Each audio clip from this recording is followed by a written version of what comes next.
Midday in Douala, Cameroon's economic capital city. Ladies and gentlemen, thanks for joining Equinox Television on our third and last edition of the bilingual newscast for the day. The first part is in the French language with Nadine Yambo. Nadine Yambo, bon après-midi.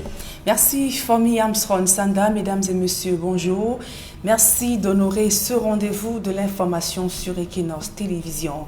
Amadou Valmouké, dont la tourmente, l'ex-directeur général de la CRTV, incarcéré depuis bientôt 5 ans à la prison de Kondengui à Yaoundé, dénonce la dégradation des conditions sanitaires à raison de la pandémie de coronavirus dans ce pénitencier. Dans une correspondance adressée au ministre de la Justice, il fait savoir qu'il fait notamment fait des craintes au sujet de sa santé et même de pouvoir perdre sa vie. D'autres précisions dans ce reportage de Guizogo.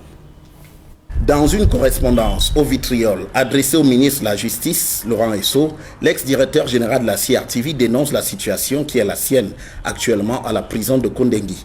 En effet, Amadou Valmouké s'émeut des conditions sanitaires qui se sont considérablement dégradées dans cette prison avec des cas de Covid-19 déclarés parmi ses co-détenus. Presque fataliste, l'ex-patron de la CRTV s'est dit à l'article de la mort comme les gladiateurs dans la Rome antique lorsqu'ils étaient jetés dans l'arène.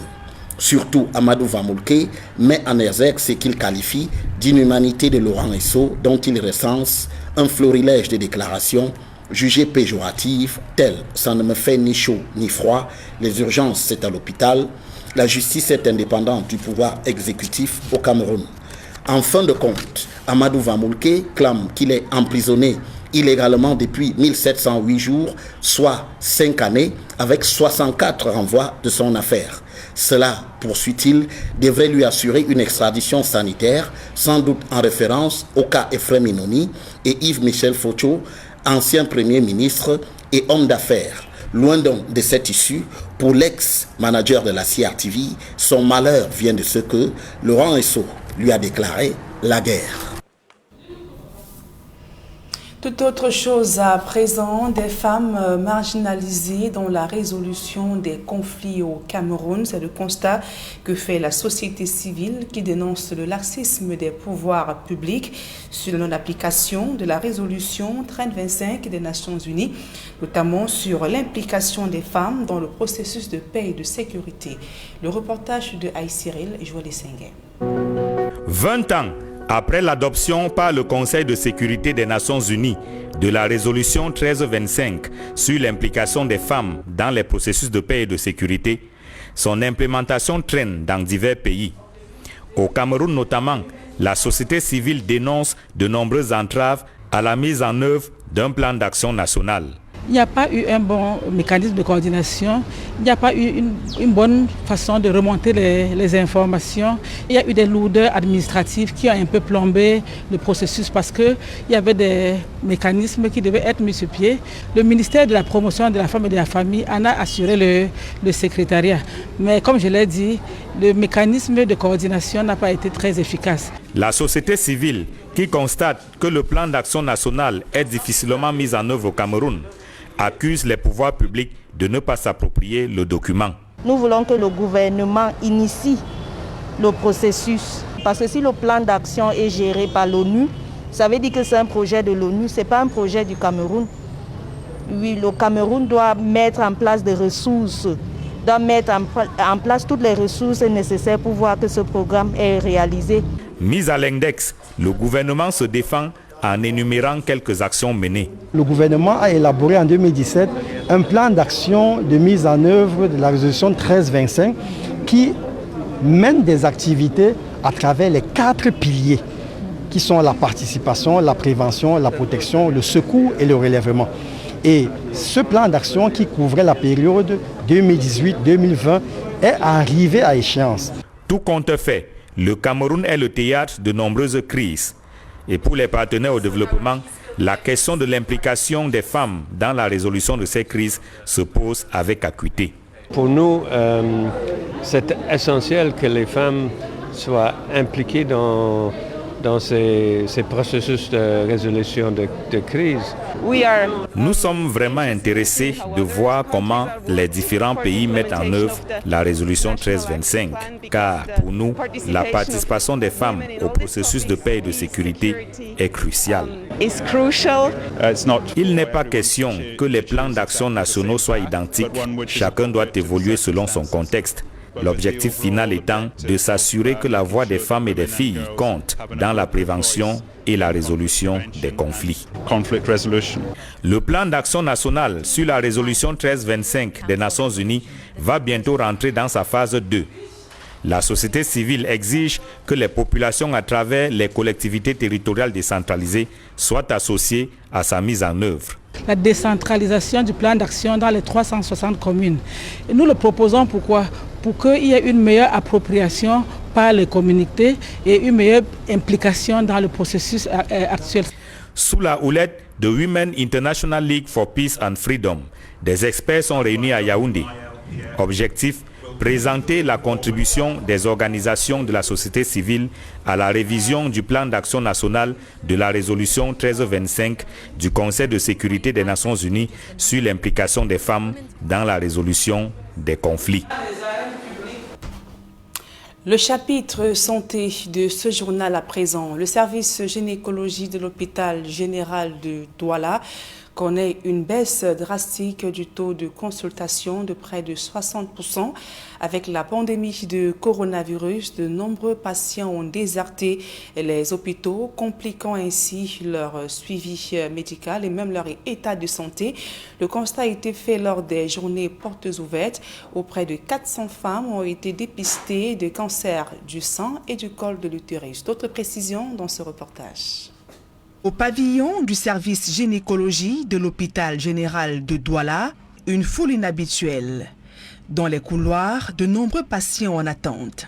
Pourtant, il y a un an, le constat était tout autre. Avec la pandémie de coronavirus, ce service connaît une baisse drastique du nombre de consultations et d'activités. En gynécologie obstétrique, par exemple, la baisse est allée jusqu'à 50-60% de l'activité, puisque nous présentons l'activité du service tous les 3 mois. Et lors des présentations, c'était le même problème dans tous les services, parce que les gens avaient peur de venir à l'hôpital en raison de la pandémie. Selon le professeur Chientengue Far Charlotte, chef service gynécologie de cette formation hospitalière, cette baisse du taux de fréquentation a entraîné des complications dont le suivi des grossesses des femmes enceintes et une augmentation de la mortalité liée à d'autres pathologies telles que les cancers. Vous avez une patiente qui vous revient peut-être en fin d'année 2020 avec une tumeur qui a commencé dans le sein depuis le mois de janvier-février et qui vous dit que vraiment à raison de la pandémie, elle a préféré rester à la maison attendre parce qu'elle ne voulait pas prendre le risque pour sa santé et vient là à un stade 4 pour lequel on ne peut plus traiter et dès qu'on commence les traitements, la patiente décède.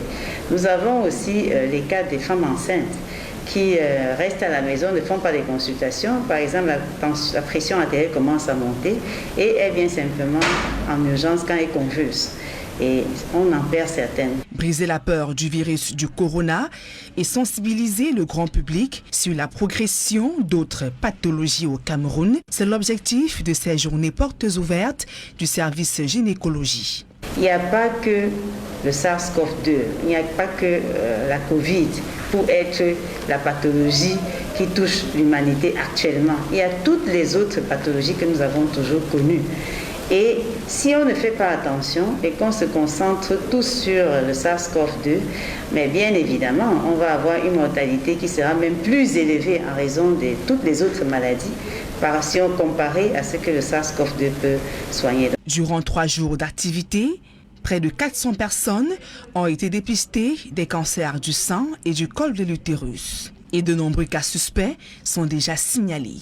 On a reçu 3 dames avec des boules dans le sein qui étaient suspectes et une jeune fille qui avait un nodule qui n'avait pas du tout l'air suspect et chez qui on a prescrit des examens complémentaires à faire. Pour ce qui est du col, pour le moment on n'a pas encore vu une tumeur du col, mais on a prélevé systématiquement toutes les patientes pour leur frottis du col et c'est les résultats des examens qui nous diront s'il y a des lésions précancéreuses ou pas. Parce qu'une lésion précancéreuse ne se voit pas à l'œil nu. Les journées portes ouvertes du service gynécologie de l'hôpital général de Douala ont été l'occasion pour ces médecins de présenter leur savoir-faire sur la chirurgie endoscopique et l'accouchement par péridurale. Des femmes présentes à ce rendez-vous ont reçu des techniques pour l'autopalpation des seins et des conseils pour un meilleur suivi d'une grossesse. L'actualité hors de nos frontières à présent à la Cour pénale internationale. La Chambre d'appel confirme l'acquittement de l'ex-président ivoirien Laurent Gbagbo et Charles Blé Goudé. Cette décision a été rendue hier, rejetant ainsi l'appel du procureur de la CPI en janvier 2019. L'ex-président ivoirien et l'ancien leader des Jeunes Patriotes avaient été acquittés dans l'épilogue dans leur feuilleton judiciaire dans ce reportage que signe Jean-Paul Chouniat. L'ancien président ivoirien Laurent Gbagbo et son ministre de la Jeunesse Charles Blé Goudé sont désormais libres et à l'abri de toute poursuite judiciaire. À l'audience de ce 31 mars 2021, à la Cour pénale internationale de justice à La Haye aux Pays-Bas, la chambre d'appel de cette juridiction vient de confirmer l'acquittement des deux personnalités qu'avait décidé la Chambre de première instance le 16 juillet 2019. La Chambre d'appel rappelle que dans sa décision relative à la demande de Laurent Gbagbo tendant à obtenir le réexamen des conditions de sa mise en liberté, elle a passé en revue et modifié les conditions associées à la mise en liberté de Laurent Gbagbo et Charles Blé Goudé, révoquant certaines d'entre elles et en maintenant d'autres. En conséquence du présent arrêt, la Chambre d'appel révoque toutes les conditions restant à la mise en liberté de Laurent Gbagbo et Charles Blé Goudé. Ce verdict de la Chambre d'appel de la CPI botte ainsi en touche l'appel de la procureure gambienne Fatou Bensouda contre l'acquittement de Laurent Gbagbo et le leader des Jeunes Patriotes. Dans sa décision du jour, le juge Thilé Eboué Ossoudi demande de prendre toutes les dispositions pour le départ des deux acquittés vers la destination de leur choix, y compris la Côte d'Ivoire, leur pays. En application de la règle 185.1 du règlement de procédure et de preuve, il est ordonné au greffier de prendre aussitôt que possible toutes les dispositions jugées appropriées pour le transfèrement en toute sécurité de Laurent Gbagbo et Charles Blé Goudé vers un ou des États tels qu'envisagés dans cette disposition, en tenant compte de l'avis des deux personnes acquittées. En Côte d'Ivoire, loin de La Haye, c'est l'euphorie totale pour la famille, tous les partisans du fondateur du Front populaire ivoirien, avec au premier rang son épouse, Simone et Yves Gbagbo.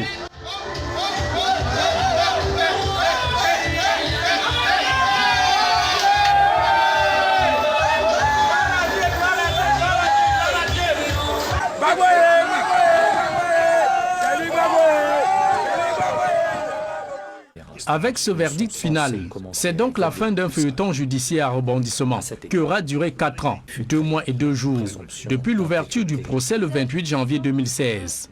Les deux hommes étaient poursuivis pour de présumés crimes contre l'humanité perpétrés en Côte d'Ivoire entre 2010 et 2011, durant la crise post-électorale de la présidentielle. Arrêtés par les forces d'Alassane Ouattara, l'actuel président de Côte d'Ivoire, et les forces spéciales françaises de l'opération Licorne appuyée par l'ONU, Laurent Gbagbo est assigné en résidence à Korogo dans le nord du pays, où dans un premier temps, il est inculpé et placé en détention préventive le 18 août 2011 pour crimes économiques, notamment vol aggravé, détournement de fonds publics, concussion, pillage et atteinte à l'économie nationale. Et quelques mois plus tard, précisément le 30 novembre 2011, la Cour pénale internationale inculpe Laurent Gbagbo et Charles Blé Goudé pour 4 chefs d'accusation de crimes contre l'humanité. Ils y resteront en détention préventive pendant 5 ans. Au bout de 10 ans d'incarcération pour rien, Charles Blé Goudé et Laurent Gbagbo sont donc lavés de tout soupçon et désormais libres de retourner sur leur terre natale de Côte d'Ivoire qui leur a tant manqué. Et de Côte d'Ivoire, rendons-nous en RCA où le président directeur général du groupe Equinox a été reçu en audience par le président centrafricain au palais de la Renaissance à Bangui, des échanges fructueux sur des sujets divers. D'autres précisions dans ce reportage de nos envoyés spéciaux, Éric Florent Ouattat et Cédric Noufeli.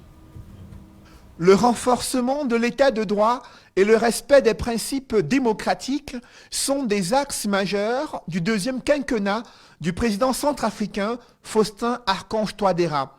À cet effet, des personnalités du monde médiatique ont été conviées à sa cérémonie d'investiture. Parmi elles figure le président directeur général du groupe Equinox, Séverin Tchunke, invité de marque à cette prestigieuse cérémonie. Ensuite, il a été reçu en audience au Palais de la Renaissance à Bangui. Durant près d'une heure, le chef de l'État centrafricain Faustin Archange Touadéra et le président directeur général du groupe Equinox, Séverin Tchunke, ont discuté à bâton rompu des échanges qui ont porté sur la communication audiovisuelle en Centrafrique, les enjeux de sécurité intérieure et les défis socio-économiques pour ce pays d'Afrique centrale. C'est toujours un grand honneur, un privilège d'être reçu par Monsieur le Président de la République centrafricaine ici au Palais de la Renaissance. Alors, surtout à l'orée de son second quinquennat. Nous avons parlé de beaucoup de choses. Et Monsieur le Président de la République nous a adressé ses remerciements et ses encouragements pour la suite des engagements, parce qu'il a bien pris note des avancées conséquentes. Donc c'est un privilège et un plaisir renouvelé pour nous à chaque fois que Monsieur le Président de la République nous accorde une audience. Equinox Télévision a reçu les félicitations du président centrafricain pour la couverture médiatique de l'élection présidentielle et la cérémonie d'investiture du chef de l'État centrafricain. À présent, la deuxième partie de ce journal en langue anglaise avec vous, Fomi Armstrong Sanda. Thanks, Nadine Yambo. Ladies and gentlemen, thanks for joining us in the second segment of information. We begin in the west region of Cameroon, where workers of the company in charge of electricity production and distribution have downed their tools in Bafoussam. They say the management of the company must pay their salaries 6 months. Yesterday, they were in a peaceful protest demonstration in front of the company's head office in Bafoussam, as Samat Njikan Gebre tells us in the following report. Workers of the company in charge of production and distribution of energy in Cameroon are angry. The workers blocked the main entrance of the enterprise in Bafoussam, West Region on Tuesday, demanding for better working conditions. They are asking for the payment of their owed salaries and the regularization of their situation with Social Insurance Fund. We want salary and we want somebody to solve our problem for CMPS. We need our salaries and they should solve our problems with the CMPS. If these our problems are not solved, no work. We have to start reading matters from April 4th. No one will go to work.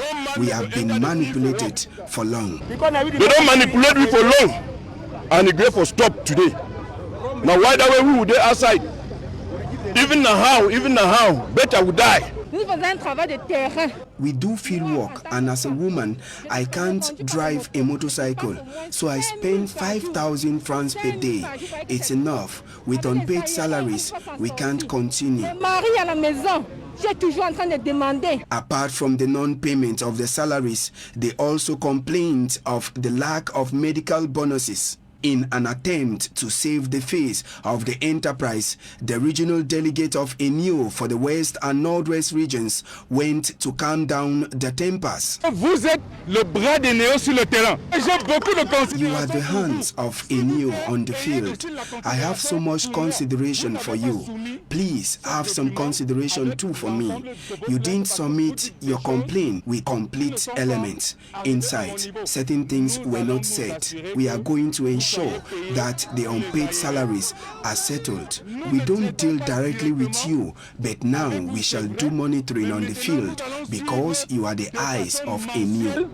l'utilisation qui est faite des ressources sur le terrain. Even with the assurance from the regional director of ENIO for the West and Northwest regions, the protesters were not convinced, so some members were choosing for further discussions to search for a lasting solution. And now we talk an incident in the northwest region of Cameroon to say that over 11 houses, their entire contents and food crops have been reduced to ashes in what victims say is a strange fire incident in Binjeng and B villages of Nkambe Central Subdivision of the Donga Mountain Division in the northwest region of Cameroon. Local sources say an estimated 50 persons, direct victims, have been rendered homeless and over half of that number affected indirectly. Some sources say the fire spread from a nearby bush and efforts from the farming population to contain its ravaging effects proved futile. Some of the victims are said to be widows, and others say the impact might just be double, given that their crops are being destroyed at the beginning of the planting season in that part of the northwest region of Cameroon. Former General Manager of the Cameroon Radio and Television, Amadou Vamulki, pens a tear-provoking letter from his incarceration center in an open letter from his detention room at the Kondengi Maximum Security Prison in Yaoundé. Jendi Sana, one-time General Manager of the CRTV, Amadou Vamulki, cries in pains and frustration that is fast approaching him in prison through the coronavirus. Helplessly writing to the Minister of Justice, keeper of the seal in Cameroon, Laurent Esso, Amadou Vamulki revealed that 2 of his cellmates have contracted COVID-19. He says one of them just returned with a suffocating chest pains from a brief spell in hospital, revealing further that, according to the suffering detainee, another of their cellmates remained hospitalized with COVID-19 and has 40% of his lungs damaged. Amadou Vamulki also says a third cellmate of theirs has been admitted in hospital and placed under medical supervision with COVID-19 symptoms. In total, 3 out of his 8 cellmates have been touched by coronavirus, and the former CRTV general manager fears for his life. 71-year-old Amadou Vamulki in his letter voices amazement at what he says is the way the Justice Minister has declared war on him, and further says he is aware that his open letter could result in him being transferred to an even more inhumane place of incarceration, such as the dreaded State Defense Secretariat in Yaoundé. Vamulki says that will mean nothing to him, as he has been seen worse already. He says he has been detained for 1,708 days already over embezzlement, whereas he embezzled nothing. And now, on to the report of Transparency International and Human Rights Watch on how the government of Cameroon managed money given by the IMF for the COVID-19 pandemic. Innocent Azen, the following report tells us that the international rights groups and Transparency International in this report say the funds were mismanaged, that officials in charge of managing the funds failed to respect the criteria outlined by the institution. His report.